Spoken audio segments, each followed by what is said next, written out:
4 crews challenging: the United States, Germany, Zimbabwe, and Canada, who are closest to you. Germany, well, they won the first edition of this new category in 1997, and also last year, 1998. So trying to make it a hat-trick of victories, and they go away smartly in lane 2, 3 from the bottom of your picture, with the United States on the far side, as we take a look at the Canadians with Katrina Scott in the stroke seat. See how rough it is again. They're all catching their blades, all feathering a bit low. Germany perhaps having the best of it there, just getting over the... Oop, no, they're still catching blades as well. Very difficult conditions here. Maybe it's just blown up a little bit more towards the end of the racing session. But USA are going to be there in the far lane, in the worst station, but they're moving pretty well on that far side. Strong crew, good strong leg drive, moving pretty well there next to Germany. And that could be the deciding factor here, with those 2 crews being side by side. The Americans, by contrast to the Germans, much more experienced. They've got more racing miles underneath them than the Germans, who have got really relatively inexperienced scullers in the boat. Well, already they've opened up quite a little bit on the other 2 crews. Zimbabwe really having quite a baptism of fire at this level of racing, but good that they're here representing Africa. Canada hoping to get in there in amongst the medals. Yeah, I have to say, Miriam, it is disappointing turnout. We had 9 crews who entered last year, and we're down to 4 this year. Yeah, so it's a big shame. I think this event was put in to replace the 4 and to act as a feeder development boat for the lightweight doubles, which is a phenomenally subscribed event. And it's a shame that we've only got 4 entries here today. Again, I have to question, just from my point of view, if you don't have 6 boats to complete a full final, should we be running it? Well, I suspect that they won't be running it unless the federations start to back these events, because they really do spread the type of racing around the world, give a lot of other federations a chance to take part. And they've got to support it if they want to keep these events in the regatta program. Looking at the Germans there, that's Angelika Brand in the stroke seat.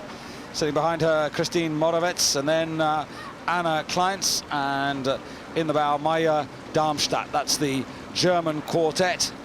Maya, first World Championships in the bow there. America, though, with 1,250 meters to go, with about half a length over the Germans, but there's still a bronze medal at stake here between Canada and Zimbabwe, with Canada at the moment looking the favoured of the 2 to get that. Yeah, now the Americans moving out there in front. There's Canada sitting there looking pretty strong. Katrina Scott in the stroke seat.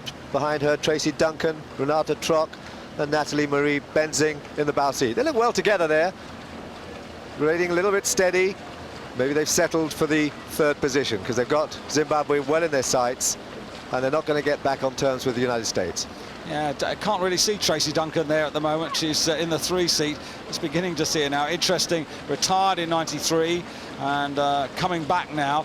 And she has one great claim to fame that she's very proud of, that she beat Marnie McBean in a time trial. So that's a scout that she'll always treasure. Well, one to love, yeah. Well, through the halfway mark, it's the United States still out in front, but Germany hanging on very well. They're only 3/4 of a length down, but the United States really going for it. Essentially, this American crew's Californian outfit, Sherry Kiklas, who was 8th a year ago in the lightweight single sculls for the US. An artist by profession. She's setting the rhythm for the Americans, but you can see that the Germans are not going to be a pushover here. They've won this title twice. They're looking for that 3rd medal, but now it's perhaps open to 3/4 of a length now.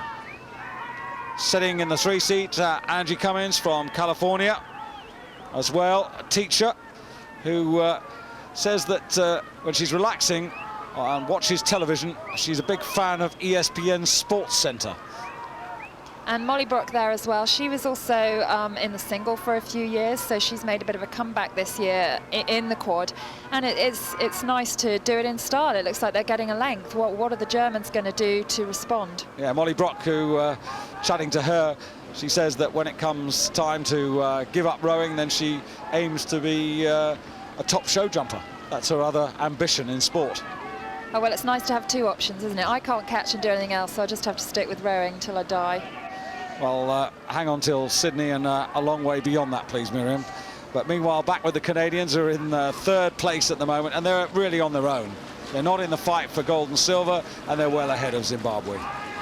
Yeah, it would be good to see at least six crews here competing for this event, because it's a lovely boat to row, a quad. It's a beautiful boat to row, and it's a great boat to practice in as well. It'd be good to have a bit more competition here. These girls have all trained really hard all year, and they want to go out and have as good a race as anybody else in all the other events, and it's a shame that they don't have that type of race here. But still, the Americans haven't got it all their own way. The Germans are still there. They haven't got clear water, and you're not comfortable in a boat unless you've got that clear open water in front of you. Just the last 500 meters to go for the Americans, looking for that length advantage at the moment. But still, the Germans very gritty, actually. They haven't let them go away, and in fact, they've pulled it back from 3/4 to something like half a length now. So this is a very good performance by the defending champions, and it's a long way back, isn't it? Look at this, to Canada, and can we find Zimbabwe? I don't think we can.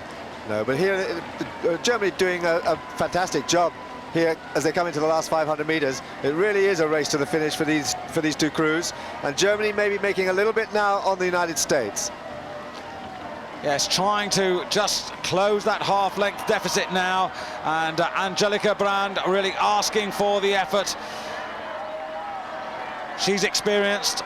Gold medalist a couple of years ago in the lightweight double sculls, Angelika Brand. She brings the experience to the boat, and now trying to really drive them on. It's still half a length, a little bit more, but at the moment it's Sherry Kickless who's asked for a little bit more from the Americans, and she's getting it now. And the Americans, with good support from the crowd on the far side there, and they're having a great finish to this regatta on the final afternoon, and everybody gaining in confidence now, and it's the Americans who do take the gold almost by a length as they cross the line ahead of the Germans, and Canada will come across the line in third place to take the bronze. A long way back, and Zimbabwe quite a long way back from there as well. The experience of the Americans really paying off there to grab another gold and push them towards the top of the overall medal table. So these four women following in the footsteps of their men's 8. USA,